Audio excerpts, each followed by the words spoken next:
Hello. Okay.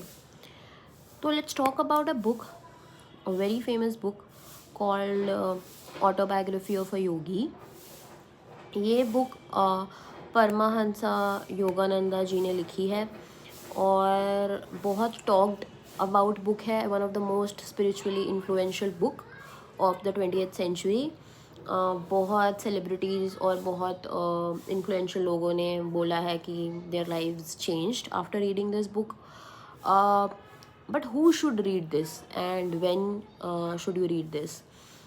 So before like entering it, you should obviously know that what is yoga, and you should know that yoga is not just about physical workout, it's actually a work in.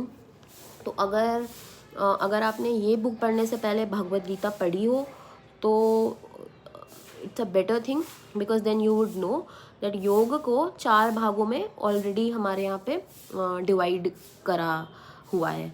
और to attain that higher purpose, जो कि more और less Buddhism और Hinduism में same है, which is moksha, you have to choose one of the paths in your life कि कौन से योग की तरफ आप ज़्यादा अट्रैक्टेड फील करते हैं.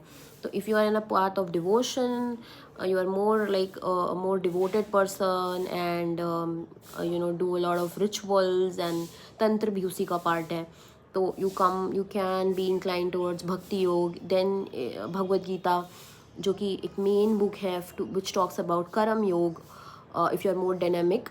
And then there is ज्ञान योग, again with lot of Upanishads and all the Vedic scriptures we have. And then there is Raj Yoga, which talks a lot about meditation and how to control your mind. और ये जो book है वो विवेकानंद जी ने भी लिखी है around this topic.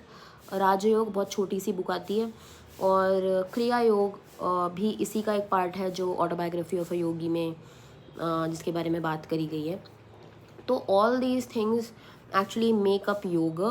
और अगर हम पतंजलि योग सूत्र की बात करें तो वो भी ज़्यादा डील करता है राजयोग के बारे में, बट वहाँ पे क्रिया योग को ना लेके अष्टांग योग को ज़्यादा डिस्क्राइब किया गया है. और the ultimate goal is to reach the inner self which is the samadhi stage. और मोस्टली सब में ही यही बोला गया है कि you have to cleanse your outer environment first. So it's a work out first and then work in.